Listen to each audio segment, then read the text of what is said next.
देखिए, आज हम सब जानते हैं कि एक सकारात्मक सोच हमारे जीवन में कितना अहम रोल प्ले करती है। हम सब जानते हैं कि पॉजिटिव थिंकिंग बहुत ज़्यादा इम्पॉर्टेंट है, लेकिन प्रॉब्लम ये है कि हम एक सकारात्मक सोच कैसे रखें। ये जो रोज़मर्रा की ज़िंदगी है, हमारी डेली लाइफ है, इसमें बहुत सारी प्रॉब्लम्स हैं, बहुत सारी टेंशन है, हमें स्ट्रेस भी होता है, मानसिक तनाव में भी हम आ जाते हैं, नेगेटिव थॉट्स भी बार बार माइंड में आते हैं। देखिए, हमें काम भी करना है, अपनी पर्सनल लाइफ भी देखनी है, प्रोफेशनल लाइफ भी देखनी है, अपने रिलेशनशिप भी हैंडल करने हैं और इन सब के बीच में कहीं ना कहीं हमें तनाव होने लगता है, कहीं ना कहीं हमें नेगेटिव विचार आने लगते हैं। इन सब के बीच में आखिर हम पॉजिटिव कैसे रह सकते हैं, हम खुश कैसे रह सकते हैं, हम एक ऐसी सोच का निर्माण पॉजिटिव माइंडसेट कैसे रख सकते हैं कि हमारी लाइफ स्मूथ चले।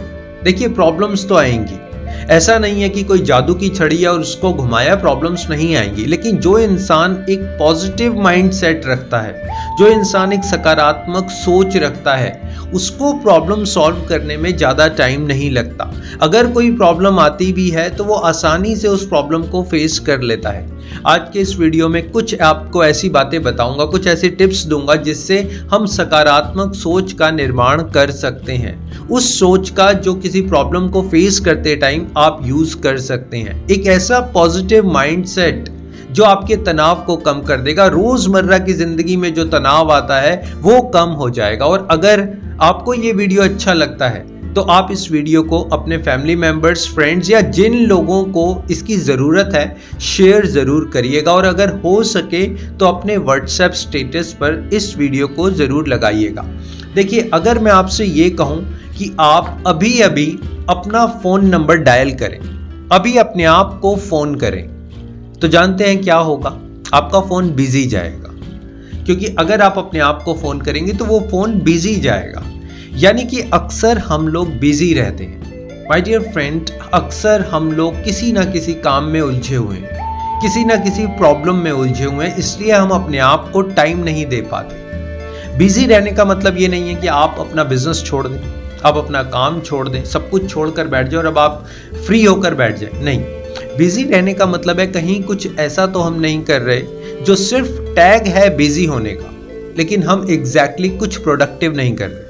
कुछ भी ऐसा नहीं हो रहा, लेकिन हमने अपने आप को टैग दे दिया। देखिए, जब आप फोन पे स्क्रॉल करते हैं, आप रील्स धड़ाधड़ देखते चले जाते हैं, तो आप बिजी हैं, कुछ प्रोडक्टिव काम नहीं हो रहा, अनप्रोडक्टिव काम हो रहा है। उस टाइम पर आपने अपने आप को रियलाइज करना है, self realisation. My dear friend, अगर पूरे दिन में आप 1 या 2 बार कुछ समय अपने लिए निकालते हैं सेल्फ रियलाइजेशन के लिए, तो आप देखेंगे कि आपकी सोच में एक बहुत बड़ा परिवर्तन आ जाएगा। Self realisation. अक्सर हम अपने आप को टाइम नहीं देते, अक्सर हम अपने बारे में सही तरीके से नहीं सोचते, अक्सर हम सही तरीके से खुद को समझाते भी नहीं और समझते भी नहीं। My dear friends, self realisation के लिए थोड़ा सा समय अपने लिए ज़रूर निकालिए। देखिए, हम दुनिया के लिए, बिजनेस के लिए, बच्चों के लिए, सबके लिए टाइम निकालते हैं, लेकिन अपने लिए टाइम नहीं निकालते। जब आप सही तरीके से सोचेंगे अपने बारे में, खुद को सही तरीके से समझाएंगे, आप सेल्फ रियलाइजेशन के मोड पर आ जाएंगे, तो आप पॉजिटिव थॉट से भर जाएंगे। कोई भी नकारात्मक विचार आपको सताएगा नहीं, क्योंकि आप उस टाइम अवेयर हैं। आप जानते हैं, एक ड्राइवर जब गाड़ी चलाता है, एक ड्राइवर मान लीजिए वो गाड़ी चला रहा है, तो उसके लिए सबसे इंपॉर्टेंट चीज़ क्या है? ऐसा नहीं है कि वो सिर्फ रोड पर चल रहा है या उसे बहुत अच्छी ड्राइविंग आती है, अच्छे से स्टीयरिंग पकड़ा हुआ है, नहीं। सबसे इंपॉर्टेंट है सेल्फ अवेयरनेस। सेल्फ अवेयरनेस, जो दूसरा काम आपने करना है। माय डियर फ्रेंड, अगर वो इंसान गाड़ी चला रहा है और वो अवेयर नहीं है, रोड के बारे में अवेयर नहीं है, अपनी गाड़ी के बारे में अवेयर नहीं है, कितनी स्पीड चल रही है वो उस बारे में अवेयर नहीं है, तो क्या होगा? डेफिनेटली एक्सीडेंट हो जाएगा, चाहे वो कितना अच्छा ड्राइवर हो। सेल्फ अवेयरनेस के साथ अगर वो नहीं चलेगा, मान लीजिए चला तो वो गाड़ी रहा है और कुछ टाइम पहले घर पर लड़ाई करके आया और दिमाग में लड़ाई चल रही है, यानी कि अब वो रोड के प्रति अवेयर नहीं है, अपनी गाड़ी के प्रति अवेयर नहीं है, अपने पैसेंजर्स के प्रति अवेयर नहीं है। My dear friends, self awareness is the most beautiful thing in the world. आप जब अवेयर होते हैं अपने बारे में, सेल्फ अवेयरनेस का मतलब ये नहीं है कि आपको बहुत कुछ लोगों के बारे में पता है, जापान के बारे में पता है, अमेरिका के बारे में पता है, किसी पॉलिटिकल चीज़ों के बारे में पता है, नहीं। किसी के बारे में आपको कुछ नहीं पता, लेकिन आपको सबसे इंपॉर्टेंट चीज अपने बारे में पता है। आपको पता है कि मैं दुखी क्यों हूं, मैं दुखी क्यों होता हूं, कौन सी चीजें मुझे परेशान करती हैं। देखिए, सेल्फ अवेयरनेस को बड़े ध्यान से समझिए। आपको पता है कि जब ये इंसान मुझे मिलता है तो ये गलत बात करता है और मैं परेशान हो जाता हूँ, मेरे 2-3 दिन खराब हो जाते हैं। ये बात आपको अच्छे से पता है। आपको पता है कि जब कुछ भी ऐसा होता है, कोई रिलेटिव आपके घर में आ जाता है, कोई आपको नेगेटिव टर्म्स में बात करता है, कोई बॉस आपको डांट देता है, कुछ भी ऐसा होता है, तो आप अवेयर हैं। देखिए, अवेयरनेस इज वेरी इंपॉर्टेंट। आपको पता है कि मुझे बुरा लग रहा है, आपको पता है कि मैं ये खा रहा हूँ। अक्सर लोगों को आपने देखा होगा कि वो खाते चले जाते हैं, फास्ट फूड, स्ट्रीट फूड, कुछ भी आ रहा है, यानी कि वो अवेयर होकर नहीं खा रहे। अगर आप अवेयर होकर खाएंगे ना, तो आप लिमिटेड खाएंगे, आप अपने अनुसार खाएंगे, लोगों के अकॉर्डिंग नहीं खाएंगे। इसलिए नहीं खाएंगे कि मैं तो रेस्टोरेंट में आया हूँ, मुझे खाना ही है। नहीं, आप ऐसा नहीं करेंगे। हमेशा अपनी सेल्फ अवेयरनेस को हमेशा अपने साथ रखिए। अक्सर मैं एक एग्जाम्पल देता हूँ। मान लीजिए आप बहुत अच्छे इंसान हैं, बहुत अच्छे इंसान हैं, आपका दिल बहुत अच्छा है, आप लोगों के साथ भला भी करते हैं, लोगों के बारे में अच्छा भी सोचते हैं, आपकी अच्छी थिंकिंग भी है। आप जेब में कुछ पैसे लेकर जा रहे हैं, आपकी जेब में पैसे हैं, सेल फोन है, और आप बस से जा रहे हैं, आप बस से ट्रेवल कर रहे हैं, तो आपको क्या लगता है? आप अच्छे इंसान हैं, आपकी पॉजिटिव सोच है, आप लोगों का भला करते हैं। अगर कोई पिक पॉकेट को पता चल जाता है कि आपके पास पैसे हैं, तो वो आपकी पॉकेट को कट नहीं करेगा, वो पैसे चुराने की कोशिश नहीं करेगा। डेफिनेटली वो कोशिश करेगा, लेकिन अगर आप सेल्फ अवेयर हैं, यहाँ पे आपकी पॉजिटिव थिंकिंग कुछ नहीं कर पाएगी। आप बहुत अच्छा सोचते हैं, कुछ नहीं कर पाएगा। आप दरिया दिल हैं, तब भी कुछ नहीं होगा। लेकिन अगर आप सेल्फ अवेयर हैं, आप अवेयर हैं कि मेरे पास पैसे हैं, मैंने अलर्ट होना है, मैंने इस तरीके से जाना है, तो कोई पॉकेट, जो पिक पॉकेट्स होते हैं, वो कुछ भी नहीं कर पाएगा। My dear friend, self awareness के लिए सबसे पहले सेल्फ रियलाइजेशन है। अपने आप को रियलाइज करना है, टाइम देना है, हमारे साथ क्या क्या गतिविधियां हो रही हैं, किस तरीके से हमारा माइंडसेट काम करता है, कहाँ पर हम बिगड़ जाते हैं, ये सब आपने अवेयरनेस के साथ समझना है।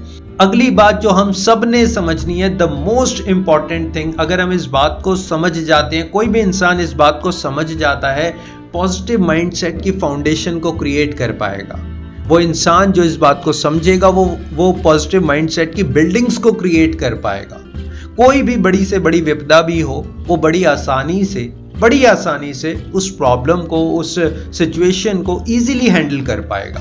माय डियर फ्रेंड, उस बात को समझाने के लिए एक किस्सा आपसे शेयर करता हूँ। एक बार एक फार्म होता है, उसके ऑनर होते हैं, थोड़े से ज़्यादा उम्र के होते हैं, लगभग 60-65 साल की उनकी उम्र होती है।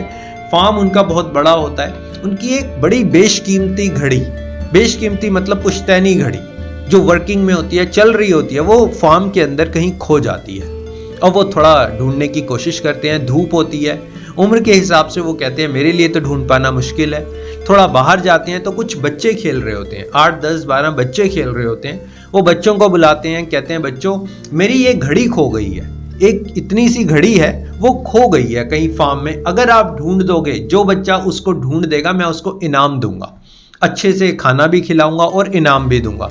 बच्चे बड़ा खुश होते हैं, सारे बच्चे भागते हैं, पूरे फार्म को सर्च करने लगते हैं कि घड़ी कहाँ है, क्योंकि हमें इनाम मिलेगा। बच्चे सर्च करते हैं, लेकिन थक जाते हैं, उनको घड़ी नहीं मिलती। वहीं पर एक कोने में एक बच्चा, जो उन बच्चों के साथ घड़ी को ढूंढने नहीं जाता, वो आराम से पेड़ के नीचे बैठा होता है, और सब बच्चे ढूंढ कर थक जाते हैं। वो बुजुर्ग आदमी उस बच्चे को देखते हैं, कहते हैं बेटा तू घड़ी ढूंढने नहीं गया, क्या बात है? तो वो कहता है कि बाबा आप इन सब को घड़ी ढूंढने दो, जब ये थक कर आ जाएंगे तब मैं घड़ी ढूंढने जाऊंगा।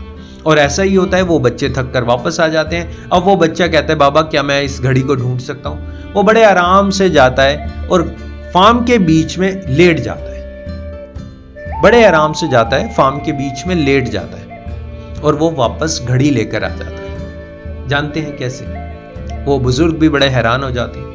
वो पूछते हैं उस बच्चे से कि बेटा इतने सारे 8-10 बच्चे हैं, मिलकर नहीं ढूंढ पाए, आपने तो 2 मिनट में ढूंढ दिया, और वो भी लेट कर, बिना हाथ पैर मारे। वो कहता है बाबा बड़ी सिंपल सी बात है, बड़ी सरल सी बात है, मेरे को तो पता था, आपने बताया कि घड़ी चल रही थी, घड़ी वर्किंग कंडीशन में थी, तो मैंने कुछ नहीं किया, मैं आराम से फार्म में जाकर बैठ गया और उसकी टिक टिक टिक टिक की आवाज़ सुनने लगा। The power of silence. सब कुछ जब शांत हो गया था तब वो घड़ी टिक टिक टिक टिक, और मैंने बड़ा इजीली उस घड़ी को फाइंड आउट कर लिया। माय डियर फ्रेंड, यही एक सूत्र है, यही एक हमारी लाइफ का फॉर्मूला है, द पावर ऑफ साइलेंस। जब तक हम साइलेंस में नहीं जाएंगे वो टिक टिक टिक हमारे को सुनाई नहीं देगी। अक्सर हम साइलेंस में नहीं रहते। देखिए, हम अकेले भी हैं, हम अकेले भी बैठते हैं, अपने साथ भी बैठते हैं, लेकिन शोर हो रहा है, शोर हो रहा है। आज आपको 2 शब्द ऐसे बताऊंगा, अपने जीवन में उतार लीजिएगा, अपने माइंड में उतार लीजिएगा, अगर हो सके तो अपनी पर्सनल डायरी में लिख लीजिएगा। Inner voice and inner noise, inner voice and inner noise. अक्सर हम लोग इनर नॉइज को सुनते हैं, जो अंदर शोर मच रहा है उसको सुनते हैं, और उस शोर के बीच में हमारी इनर वॉइस जो हमसे बात करती है, हमारे को सही मार्गदर्शन दिखाती है, वो कहीं ना कहीं छुप जाती है। अंदर ही अंदर आवाज़ें चल रही हैं, पता नहीं कितनी आवाज़ें। किसी इंसान ने पास्ट को पकड़ लिया, उसकी आवाज़ चलती रहती है। कोई इंसान फ्यूचर को लेकर बहुत ज़्यादा वरिड है, उसकी आवाज़ चलती रहती है। ये सारी इनर नॉइज़ है। हमें काम करना है इनर वॉइस के ऊपर, और इनर वॉइस का तरीका ये है, जब आप साइलेंस में जाएंगे, जब आप खुद से आराम से बैठकर साइलेंस में जाएंगे, लोनलीनेस नहीं, अकेलापन आपको फील नहीं होना चाहिए कि मैं तो अकेला हूँ, मेरा तो इस दुनिया में कोई नहीं है। देखो, 3 दिन से मैंने किसी से बात नहीं की तो किसी को कोई फर्क नहीं पड़ता। That is called loneliness, and I am talking about being alone. Inner voice, not inner noise. अगर आप इन बातों को फॉलो करते हैं तो आशा करता हूं कि आप एक पॉजिटिव माइंडसेट बिल्ड कर पाएंगे, आप सकारात्मक सोच रख पाएंगे। कोई भी प्रॉब्लम आपको हिलाएगी नहीं। ये जो रोजमर्रा का स्ट्रेस है, तनाव है, ये आपको छुएगा नहीं। माय डियर फ्रेंड्स, वीडियोस के थ्रू मेरी इतनी कोशिश है कि अगर आप लाइफ में कहीं स्टक हो गए हैं, नेगेटिव विचारों से घिर गए हैं, अपने आप को संभाल नहीं पा रहे, तो आप सकारात्मक सोच के साथ इस लाइफ को देखते हुए, इस ईश्वर परमात्मा का धन्यवाद देते हुए, ग्रैटिट्यूड पे करते हुए अपनी जिंदगी को खुशहाल बनाएं, अपनी फैमिली की रिस्पॉन्सिबिलिटीज को समझें, अपने करियर को भी एक स्ट्रॉन्ग दिशा दे सकें, आप लाइफ में ग्रो कर सकें, इम्प्रूव कर सकें। और अगर आपको वीडियो अच्छा लगता है तो आप शेयर ज़रूर करिएगा। आपके प्यार के लिए, आपके सपोर्ट के लिए, वैल्यूएबल टाइम के लिए thank you so much. Always stay connected, हंसिए, मुस्कुराइए, प्रकृति की गोद में रहिए और हमेशा लोगों की हेल्प करिए। Thank you so much, thanks a lot.